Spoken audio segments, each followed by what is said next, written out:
प्रभु यीशु क्रिस्त में मेरे प्रिय भाइयों और बहनों, प्रभु यीशु क्रिस्त के अति पवित्र नाम में आप सभी का आज 12 नवंबर का इस दिव्य कृपा की प्रार्थना में हार्दिक स्वागत है।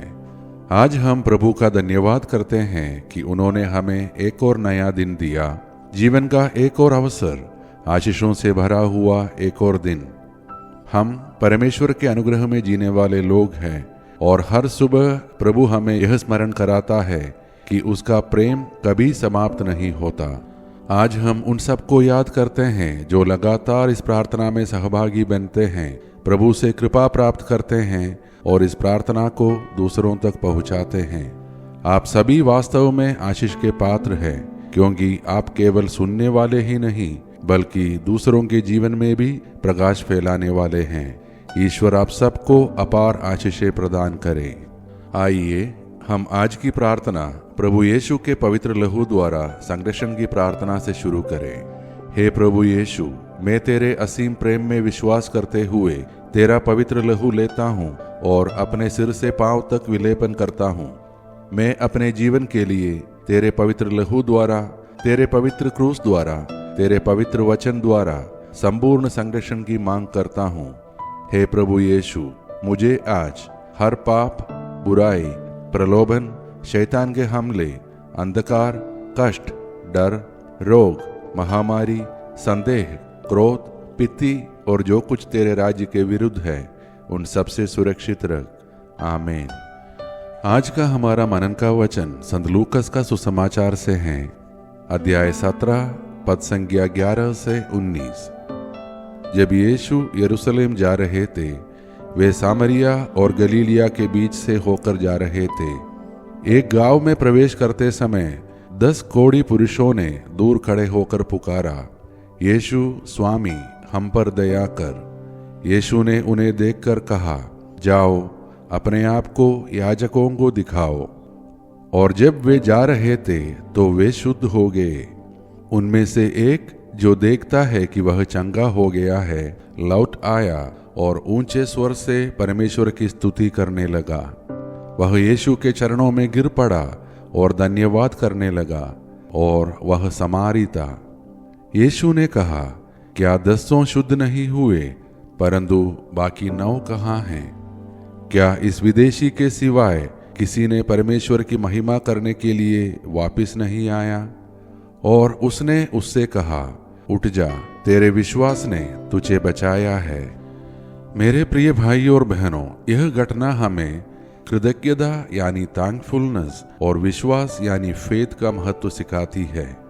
10 कोढ़ी यीशु के पास आए, सबने पुकारा, हे प्रभु दया कर। यीशु ने सब पर दया की, वे सब शुद्ध हो गए, परंतु केवल एक व्यक्ति लौटा धन्यवाद देने के लिए।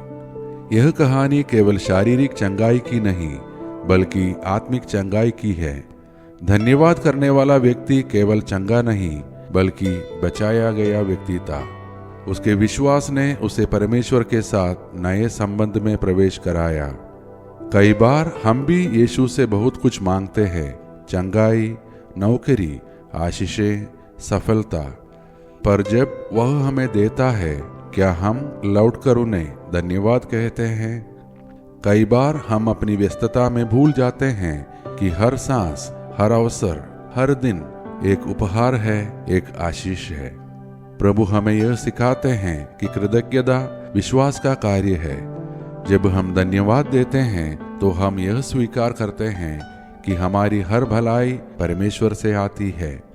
यही सच्चे विश्वास की पहचान है।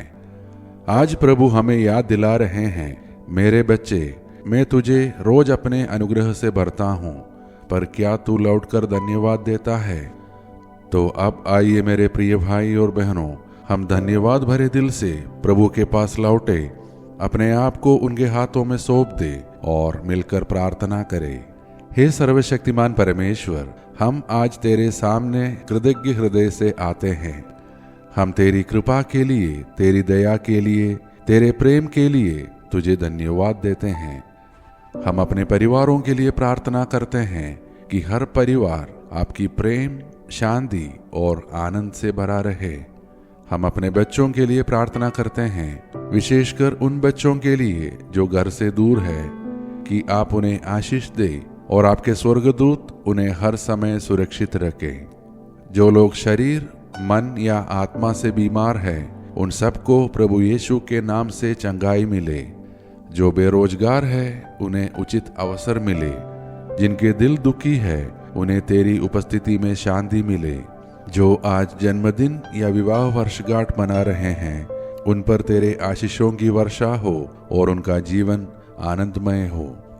हम अपने देश और विश्व के शासकों, अधिकारियों और नेताओं के लिए प्रार्थना करते हैं कि आप उन्हें बुद्धि और न्यायप्रियता दे, ताकि वे सभी लोगों के भले के लिए काम करें। प्रभु, हमारे देश भारत और समस्त विश्व में धार्मिक सौहार्द और शांति स्थापित कर। हे प्रभु, हम सबको हर बुराई, दुर्घटना और अकाल मृत्यु से सुरक्षित रख। तेरे पवित्र लहू से हमें, हमारे परिवार को और हमारे घरों को आशीषित कर। हम सब तेरे वचन में दृढ़ बने रहें। ये सारे प्रार्थनाएं और हमारे मन के अन्य प्रार्थनाएं हम समर्पित करते हैं हमारे प्रभु यीशु मसीह के नाम पर। आमीन। शैतान को बांधने की प्रार्थना। हे स्वर्गीय पिता, मैं अपने उद्धारकर्ता यीशु मसीह के नाम में आपके सामने आता हूँ। मैं आज यह घोषणा करता हूँ कि शैतान और अंधकार की सभी शक्तियों का मेरे जीवन पर कोई अधिकार नहीं है। यीशु मसीह के लहू ने मुझे दो दिया है और मुझे पूरी तरह से स्वतंत्र किया है। अब कोई श्राप, हमला या धोखा मुझ पर प्रभाव नहीं डाल सकता। हे शैतान, यीशु मसीह के सामर्थी नाम में मैं तुझे आज्ञा देता हूँ, मेरे जीवन, मेरे परिवार, मेरे काम और मेरे संबंधों से दूर हो जा। तू पहले से ही मसीह से पराजित हो चुका है और तेरी सभी युक्तियां प्रकट हो चुकी हैं। मैं आज भय, चिंता और झूठ को अस्वीकार करता हूँ। मैं परमेश्वर के वचन में अडिग खड़ा हूँ। हे प्रभु, अपने स्वर्गदूतों को भेजकर मुझे चारों ओर से घेर ले, मुझे सामर्थ्य दे और मेरे विश्वास चट्टान के समान दृढ़ बना।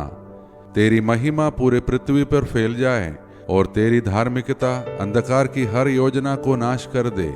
प्रभु यीशु मसीह के विजयी और अति पवित्र नाम में मैं यह प्रार्थना करता हूँ। आमीन। मेरे प्रिय भाई और बहनों, आज का यह वचन हमें सिखाता है कि विश्वास और धन्यवाद एक साथ चलते हैं। जो धन्यवाद देना जानता है वह सदा आनंदित रहता है। तो आइए आज पूरे दिन प्रभु के लिए धन्यवाद के गीत गाइए और यह प्रार्थना अपने मित्रों और परिवार के साथ साझा कीजिए। शायद आपकी एक शेयर की हुई प्रार्थना किसी के जीवन में चंगाई और आशा का कारण बन जाए। हम कल फिर दिव्य कृपा की प्रार्थना में मिलेंगे। तब तक प्रभु हमारी रक्षा करे, हमें आशीष दे और हमको अपने प्रेम में सुरक्षित रखे। आइए अब हम सब मिलकर अंतिम आशीष की प्रार्थना करें।